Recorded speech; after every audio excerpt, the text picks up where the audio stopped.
Halo semuanya, Assalamualaikum warahmatullahi wabarakatuh. Salam sejahtera bagi kita semuanya. Berjumpa lagi dengan saya Haris, masih di channel YouTube Ahmad Haris Effendi, topik playlist info bansos. Bapak Ibu sekalian, apabila Anda bisa masuk ke dalam data ini, Anda bisa berkesempatan mendapatkan bantuan tunai, barang, sampai BLT. Seperti yang bulan ini gencar diinformasikan di media, yaitu adalah BLT mitigasi pangan. Nah, data apakah ini? Jadi kalau Anda bisa masuk ke dalam data ini, maka kesempatan Anda untuk bisa mendapatkan bantuan-bantuan itu terbuka lebar. Tapi kalau keluarga Anda tidak tercatat di dalam data ini, maka untuk bisa mendapatkan bantuan-bantuan dari pemerintah itu, saya kira sangat sulit. Nah, data itu apa? Dan kira-kira bagaimana bisa masuk ke dalam data itu? Dan apakah ketika kita sudah tercatat di dalam data itu langsung otomatis bisa mendapat bantuan? Nah, Bapak Ibu sekalian, saya akan kasih bocorannya kepada Anda semua terkait master data penerima bansos. Dan berikut penjelasannya. Baik Bapak Ibu sekalian, terima kasih masih senantiasa menyimak informasi di channel YouTube Ahmad Haris Effendi. Sebelum saya memulai info kita kali ini, ada baiknya saya mau menginformasikan dulu kepada Anda. Nanti di channel YouTube Ahmad Haris Effendi ini akan ada dua jenis video yang saya upload ya Bapak Ibu. Yang pertama yaitu terkait info bansos, yang kedua yaitu nanti terkait daily vlog ataupun travel vlog. Artinya video saya pribadi. Nah, silakan nanti bagi Anda yang ingin menyimak info bansos, ketika saya mengupload video terkait info bansos bisa Anda simak. Misal Anda ingin menyimak video terkait kegiatan saya sehari-hari, Anda juga bisa memilih video yang Anda inginkan. Ya Bapak Ibu ya, karena kemarin saya mau membuat dua channel, ternyata satunya ada kendala, sehingga saya jadikan satu di channel YouTube Ahmad Haris Effendi ini. Nah, sekarang kita akan kembali lagi ke topik bahasan kita kali terkait master data penerima bansos se-Indonesia. Nah, Bapak Ibu sekalian, pada kesempatan kali ini saya mau menyampaikan bantuan sosial itu jenisnya ada banyak ya Bapak Ibu ya. Jadi Anda harus paham dulu jenis-jenis bantuan sosial itu apa saja. Karena lembaga yang memberikan bantuan sosial itu juga banyak lembaga. Ada dari Kementerian Sosial, ada dari lembaga lain ya. Seperti beras kemarin yang 10 kilo itu dari Badan Pangan Nasional bekerja sama dengan Bulog ya. Ada juga BLT El Nino yang dari Kementerian Menko Perekonomian ya. Ada juga bantuan yang mungkin berasal dari pemerintah kabupaten atau pemerintah kota Anda setempat. Nah, ini pada kesempatan kali ini saya akan fokus bantuan yang dari Kementerian Sosial. Baik Bapak Ibu, jadi pada Kementerian Sosial itu ada master data penerima bansos. Master data itu adalah namanya DTKS, Data Terpadu Kesejahteraan Sosial, yang dikelola oleh Pusdatin Kesos, Pusat Data dan Informasi Kesejahteraan Sosial ya.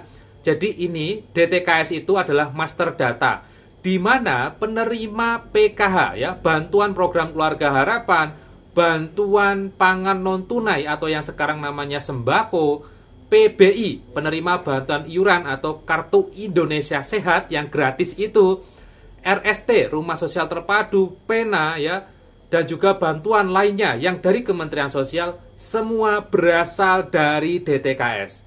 Sehingga bagi Anda, keluarga yang kurang mampu ya misal ya, dan ingin mendapatkan bantuan dari Kementerian Sosial, hal yang pertama yang wajib dilakukan yaitu adalah Anda harus tercatat dulu di dalam data DTKS. Nah, agar bisa tercatat di dalam data DTKS ini bagaimana? Tentunya pengusulannya bisa melalui desa atau kelurahan. Karena sesuai dengan Undang-Undang Nomor 13 Tahun 2011, Pasal 9 Ayat 1 dan Ayat 2 menerangkan bahwasanya fakir miskin bisa secara aktif mendaftarkan dirinya ke desa atau kelurahan setempat. Nanti desa atau kelurahan akan melakukan musyawarah desa atau musyawarah kelurahan terkait pengusulan warga yang akan diusulkan ke dalam data DTKS. Begitu ya. Jadi, agar bisa mendapatkan bantuan sosial, intinya Anda harus tercatat dulu di dalam data DTKS. Sehingga sekarang penerima-penerima PKH yang kita lihat ya di tetangga-tetangga kita atau mungkin Anda sendiri ya, penerima BPNT atau sembako ya, itu semua namanya masuk di dalam data DTKS dan itu bisa di cross check. Jadi ya begitu. Jadi DTKS itu intinya tidak mendata semua warga di Indonesia, tidak ya. DTKS hanya memuat keluarga yang berada pada rentang miskin atau sangat miskin ya, atau mungkin miskin ekstrim dan sebagainya. Jadi kalau keluarga yang kategorinya sudah mampu, sejahtera tidak ada di dalam data DTKS. Jadi intinya gitu ya. Anda harus tercatat dulu dalam DTKS agar bisa mendapatkan bantuan sosial. Selanjutnya mungkin ada pertanyaan, Mas, ini ada penerima PKH, ada penerima sembako yang sudah sejahtera, sudah mampu secara ekonomi, itu bagaimana? Nah, baik Bapak Ibu, terkait itu memang harus dicoret. Nah, terkait pengusulan, pencoretan, atau penyanggahan, ada dua cara. Yang pertama, Anda bisa melaporkan ke desa atau kelurahan agar nanti oleh pihak desa atau kelurahan ataupun petugas tempat akan melakukan verifikasi dan validasi lapangan. Di cross-check ulang, benar mampu atau tidak ya. Anda bisa lapor ke desa atau kelurahan ya Bapak Ibu. Yang kedua, Anda bisa melaporkan pada aplikasi Usul Sanggah atau aplikasi Cek Bansos. Aplikasi ini bisa Anda unduh di Google Play Store. Ada di situ. Ketika Anda sudah mengunduh, Anda bisa membuat akun dan di sini Anda bisa melakukan penyanggahan penerima bansos di desa atau kelurahan Anda yang notabene mungkin sudah kategori sejahtera atau mampu, bisa Anda laporkan. Tentunya nanti setiap laporan yang masuk akan ada petugas yang melakukan verifikasi dan validasi lapangan. Karena ya kadang ada ya warga yang mungkin karena tidak suka dilaporkan, tapi ingat ada petugas yang nanti akan verbal untuk membuktikan apakah laporan Anda itu benar atau tidak. Nah, jadi itu ya. Jadi Bapak Ibu sekalian, bagi Anda keluarga yang kurang mampu, jika ingin mendapatkan bansos, Anda harus usul dulu di dalam data DTKS. Tentunya Bapak Ibu, sebelum usul ada hal penting lagi yang perlu Anda ketahui. Sebelum usul ke dalam DTKS, hal yang pertama dilakukan yaitu adalah Anda harus memastikan data kependudukan Anda itu semua valid. Data kependudukan itu seperti KK, kartu keluarga ya, KTP, kartu tanda penduduk. Usahakan KK dan KTP ini harus yang terupdate atau yang terbaru. Karena nanti ketika diusulkan akan di cross check datanya ini terbaca atau tidak. Kalau ternyata datanya belum terbaca, ya Anda lakukan langkah ketiga, aktivasi. Jadi yang pertama persiapkan KTP KK, KTP dan KK ya. Yang ketiga itu adalah aktivasi data kependudukan. Agar nanti ketika diusulkan Anda bisa terbaca. Tapi ingat ya Bapak Ibu ya, usul itu bisa saja lolos, bisa saja tidak.